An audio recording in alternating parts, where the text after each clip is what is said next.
Welcome to English Easy Hub. Join us as we ignite the flames of your English learning journey together. Please subscribe to watch and embark on your English learning journey. Don't miss out on the exciting content. Alex wants to improve his spoken English by watching American sitcoms, but feels that his progress is slow. He seeks guidance from his professor on how to turn passive watching into active learning. Throughout the conversation, they discuss practical techniques such as shadowing, recording speech, mimicking different characters, and reducing reliance on subtitles. They also explore ways to incorporate filler words naturally, build confidence, and simulate real conversations without a speaking partner. Hi, Professor. I've been watching American sitcoms to improve my spoken English, but I feel like I'm not making as much progress as I hoped. I can understand a lot, but when I try to speak, my words don't come out naturally. Am I doing something wrong? That's a very common experience, Alex. Watching sitcoms is a great way to immerse yourself in natural, conversational English, but passive watching alone won't dramatically improve your speaking skills. You need to turn it into an active learning process. Have you tried any specific techniques while watching? I usually just watch with English subtitles, but I don't really pause or repeat the dialogue. Sometimes, I try to say the lines after the characters, but it feels a bit silly. Shadowing is actually one of the best methods to improve fluency and pronunciation. When you mimic the actor's lines as closely as possible, matching their tone, rhythm, and even their facial expressions, you develop a more natural speaking flow. If you feel awkward doing it out loud, you can start by whispering the lines. Would you be willing to try shadowing for a full episode and see how it feels? That sounds interesting. But some lines are so fast that I can't catch them properly. Should I slow down the video? Yes, that's a great strategy, but with a structured approach. Start by listening at normal speed, then slow it down to 75% if necessary. After practicing a few times, return to normal speed and try again. The goal is to train your ears and mouth to handle real conversational speed. Are there any specific sitcoms you're focusing on? I watch Friends a lot because the conversations feel very natural. But sometimes the jokes or cultural references go over my head. Should I stop and look them up every time? That depends on your learning goal. If a phrase keeps appearing or seems important, definitely look it up. However, don't interrupt your watching too frequently. Let yourself absorb the language naturally. A good trick is to jot down unfamiliar phrases while watching, then research them later. Have you considered keeping a language journal? No, but that actually sounds useful. I usually forget new phrases quickly. What exactly should I write down? Write down the entire phrase or sentence, not just a single word. Context is key in language learning. If possible, note the scene where it was used and try creating your own sentence using the phrase. This will help reinforce your memory. Would you be open to testing this method for a week? Definitely. But I'm worried about pronunciation. Sometimes I think I'm saying a line correctly, but when I check later, it sounds completely different. How do I fix that? That's where recording yourself can be incredibly helpful. Pick a short scene, repeat the lines while recording yourself, then compare your pronunciation to the original. This will help you identify differences and adjust accordingly. Have you ever tried this before? No, but it makes sense. I usually just repeat lines in my head. I guess I should be speaking out loud more often? Absolutely. Internal repetition helps, but speaking out loud forces your mouth muscles to adapt to the sounds. English has certain sounds and rhythms that may feel unnatural at first. The more you say them out loud, the more comfortable they'll become. Do you have a particular scene or character whose speech you admire?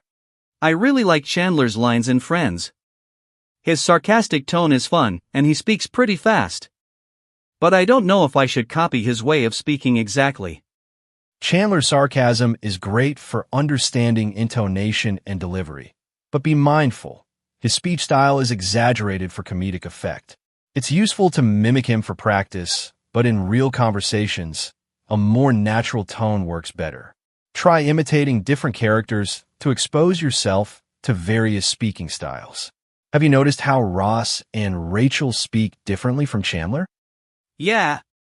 Ross is more dramatic, and Rachel speaks in a softer, more casual way. Should I try to copy multiple characters instead of just one? That's a great idea. By mimicking different characters, you train your ear for different speech patterns, tones, and speeds. Over time, you'll naturally develop your own style. Also, sitcoms provide a mix of formal and informal speech. Have you noticed differences between casual conversations and more serious moments in the show? Yes. When they're joking around, their speech is faster and more relaxed. But in emotional scenes, they slow down and pronounce words more clearly. Should I practice both? Exactly. Practicing both will prepare you for different situations. Casual speech will help you sound more fluent in everyday conversations, while clearer speech is useful for presentations or professional settings. Also, sitcoms contain a lot of filler words like, and, I mean. Have you noticed them? Yes. Characters say like all the time. Should I use those words too, or will it make me sound less fluent? Used in moderation, filler words make your speech sound more natural. They help conversations flow smoothly. But overusing them can make you sound hesitant. Try practicing sentences with and without fillers to find a balance. Have you ever caught yourself using filler words too much? Yeah, when I'm nervous, I say and a lot. How can I stop that? Awareness is the first step. Try recording yourself and counting how many fillers you use. Then practice pausing instead of saying Silence can be powerful. It gives you time to think and makes your speech clearer. Would you be open to a self-recording challenge where you try to minimize fillers? That sounds like a good challenge. But one problem I have is that I don't get many chances to speak English with real people. How can I practice without a conversation partner? There are plenty of ways. You could do self-talk, describe your day, or narrate what you're doing in English. Another technique is role-playing with sitcom dialogues. Record both parts of a conversation, play one line, and respond as naturally as possible. Have you ever tried talking to yourself in English? Sometimes, but it feels weird. Maybe I should try acting out scenes from sitcoms. Do you think that would help? Absolutely. Acting out scenes forces you to use real conversational phrases and emotions. Even exaggerating a little can make you more confident in real interactions. If you want an extra challenge, change some lines and make them your own. Would you enjoy rewriting a sitcom dialogue with your own twist? That sounds fun. Maybe I could try rewriting scenes with different endings. But what if I make grammar mistakes? Mistakes are part of the learning process. Instead of fearing them, embrace them as learning opportunities. The goal is communication, not perfection. If you record yourself and notice mistakes, correct them and try again. Can you think of a time when you had a good English conversation despite making mistakes? Yeah. Once, I chatted with a tourist, and even though my grammar wasn't perfect, they understood me. It felt great. That's exactly the mindset you need. Effective communication is about being understood, not speaking perfectly. Keep watching, speaking, and learning. Your fluency will improve naturally over time. Keep up the great work. Through their discussion, Alex realizes that effective language learning requires more than just watching. It involves active engagement, speaking out loud, and self-assessment. His professor emphasizes that fluency comes with practice, mistakes are valuable learning tools, and confidence grows through consistent effort. By applying techniques like role-playing, keeping a language journal, and balancing formal and informal speech styles, Alex is on the right path to achieving natural and confident spoken English. Thanks for watching. Remember to subscribe, like, comment, and share to keep the English learning journey alive.